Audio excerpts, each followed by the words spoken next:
and welcome to CAS TV. I'm Davinia Tomlinson, reporting from the CAS EMBA Lounge. Today we're going to talk about organisational design. So what do managers need to know about this subject? A very short question with a variety of different outcomes. What this short film is intended to do is give you the necessary nuts and bolts so that when you are in that situation and your CEO is eyeing up the chap next door for promotion, you'll be able to swoop in and steal the show. What's that, I hear you ask? Yes, don't worry, even if your organisation has a matrix design. Now I'll walk you through some areas that you really ought to consider. The first scenario is vertical efficiency-based systems. These are fantastic, but naturally also have their downsides. They allow a high degree of accuracy and efficiency in response to systems which require tight controls and processes. Let's look at our first scenario. The place is John Roth Royal Infirmary.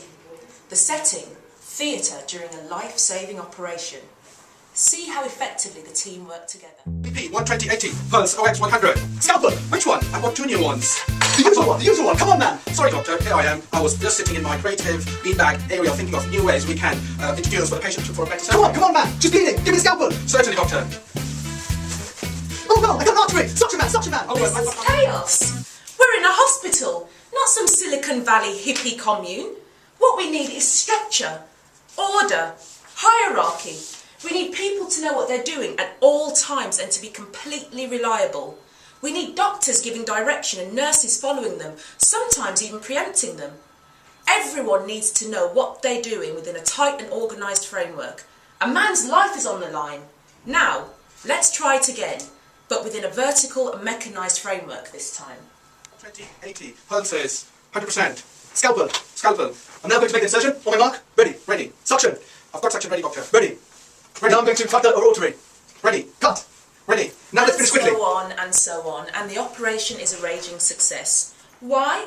Because everyone knew what they were doing and there was little flexibility around it. They were not supposed to be developing a learning environment, nothing of the sort. No, what they needed was an efficient environment which would allow the natural hierarchy and authority to thrive. For the doctor to get his job done quickly and effectively with low margin for error and mistakes, because in such a specialised environment you need a superb degree of accuracy and scalability, which is of utmost importance. The downside of this, however, is that there's little flexibility for learning and developing. So if the team, or indeed a company, wanted to grow and evolve outside of this situation, then they might want to look at some of the techniques we'll describe in the next scenario, outside the theatre of course. Well done, Lord Mayor John Roth Royal Infirmary. Another life saved. You owe forward for that one.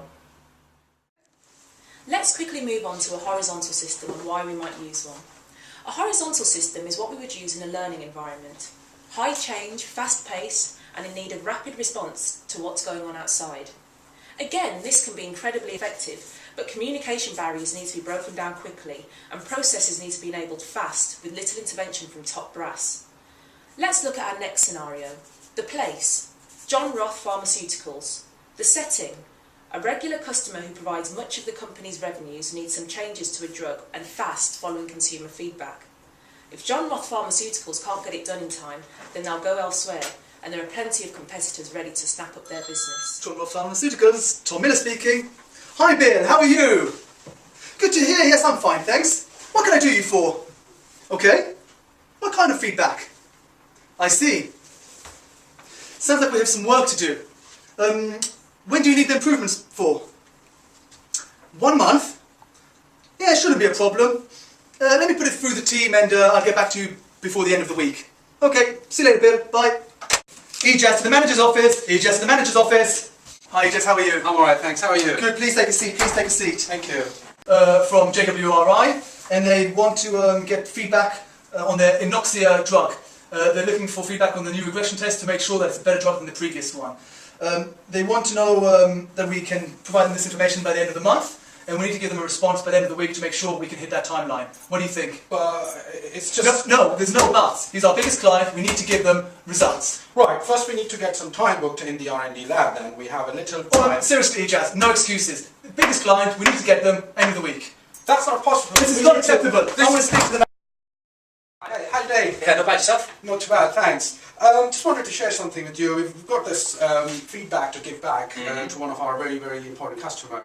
They want feedback on the medicine in 2 days. In 2 days. How are we going to achieve that? Because that's not possible. I can do it in a week. I can give you a week because we've got guys that are busy. Yeah, I know. But I think you can probably get your other team involved in and get that sorted. I mean, a week is going to be too much time. Sure, I can take people off another line, but you've got to bear in mind that's going to have a knock-on effect to that value stream as well. So what do you want to do? We can take people off and I can maybe bring it down to, say, 3 days? No, that's never going to work. We need to get it sorted within a day. I think that's the...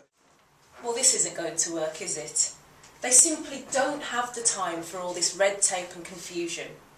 Clearly there's pressure from the top to get the job done, but the processes have to be slick and the bureaucracy kept to a minimum. They don't have time to budget how much this is going to cost. They just need to know what their limit is, and as for teamwork, non-existent if you ask me. He has at his disposal a crack team of research scientists, but all he wants to do is tell them what to do. Let's try it another way and cut down some of those barriers. You're just in the manager's office. Hi, Jess, how are you? Not too bad, how are you? Very well, take a seat please, take a seat. So we had feedback from JWRI. Okay. They want to know what we're doing and they want us to focus with the results and do some real regression tests to make sure that it's better than the previous one. The deadline we have is for a month and we need to ensure that we give them feedback by the end of the week to make sure that this is more competitive than the previous product. So just to reiterate, we need feedback for the client by the end of the week, so I want it close of business Thursday please. Okay, no problem. Okay. Thank you very much. Thanks, see you in the Tom. week. Yeah. We've got some feedback to arrange basically for one of our customers, and we make our medicine Anoxia. They just want some feedback. The key thing is they want it very quickly. In order to do that, what I probably need is if I take Stu and Dav off product line B and bring them in, if you could just let them know that I'm going to do that, that would be great, and inform their management team. The other thing I was just thinking as well, we also might need some additional resource, but in order to deliver the message in the way that you probably want it delivered, I think what we might need to do is contact Gemini Imports and bring in Rishi. Remember Rishi? Yeah. That's a nice chat. If we bring him in, that might actually help us to achieve the timelines. That's perfectly fine, James. Whatever you need from me, just I'm available fully. Just drop me in a line and I'll send them across and make sure you get over it. You can see quite clearly some of the benefits of this approach. The flexibility, the fluidity of staff across different teams, the free exchange of ideas, and also the empowerment of staff in terms of making their own decisions. You can also see quite clearly a willingness to collaborate when there's a shortage of skills and spread some of the risk and the decision-making responsibility.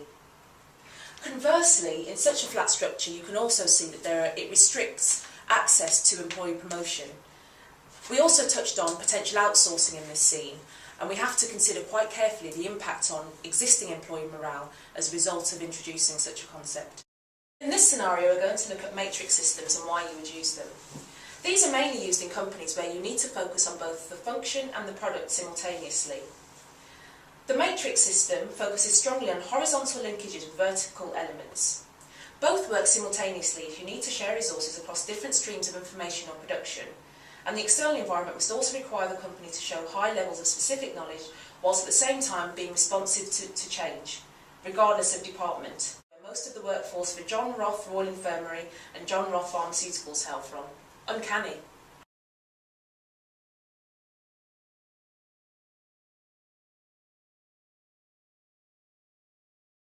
I'm having a few problems preparing the lesson for this coming term. I'm trying to work out the best way to do it, considering I've had really excellent exam results, and the feedback from the students was saying that the lessons were delivered excellently last year. Well, based on the feedback and the exam results last year, we should keep things consistent. Well, you see, that's the problem I'm trying to wrestle with at the moment, because I've just seen the email from the headmaster, and he's basically saying that we need to make some structural changes to the curriculum in order to build in the feedback from the county council. I just don't know which is the right way to do that. I finished the updates to the timetable, and I think I've managed to capture the key elements that we need to accommodate increased emphasis on languages, but I do have a concern about the imbalance we've now got with the science practicals. I really think we should discuss this with the head of year. No, we shouldn't. We really shouldn't. Oh, hi there. Do you think that we should... Should what? Well, Tom and I were just discussing our thoughts on how to accommodate the new requirements from the county council and the curriculum with regard to languages, but we're just trying to get the right balance between that and science. Impossible. We're already struggling with the time. There's not enough time for the languages, so that's not going to be happening. No, we can't. We're good results. We can't take resources away and put on languages. Well, something needs to be done to accommodate all these changes, because we need to speak with the head of languages as well to accommodate these. Well, we'll have to find a compromise between all of us. Discussion continues. They'll agree eventually. In this scenario, there was a high expectancy for change, coupled with delivery of highly specific products or knowledge, in this case, the level of teaching given to the students. We can clearly see that overall the headmaster controlled the show, and then there were two clear authorities at work in the shape of the head of year and head of science. What is fantastic about this structure is you can achieve the coordination needed to achieve the dual demands as well as sharing resources across different lines or streams. You can also make frequent changes and tackle complex decisions in an unstable environment, and it works really well where there are multiple products, or in this case subjects. The downsides? Well, ask the poor teacher. I'm sure he doesn't know who to follow. The team members in different authorities need excellent interpersonal skills along with training, and as you can see in this scenario, conflict is so frequent that so many meetings would be necessary to make sure these are resolved. Then there is the obvious power struggle, and there is always a balance to maintain. In reality, you may end up with some authorities taking more of a lead. That's organisational design in a nutshell. Now what you have to remember is that no one size fits all, and it's best to look at what your individual requirements are, not just for the company overall, but for all levels within the organisation. You may find at some levels a purely vertical chain is necessary, and in others a matrix system is the only way that tasks can be completed. If this is the case, you'll move further along the scale to a hybrid structure where certain approaches are tailored to meet specific strategic needs. This means you get the best of each situation and you manage to avoid some of the weaknesses we describe in the scenarios that we discussed earlier. I'm Davinia Tomlinson. Goodbye.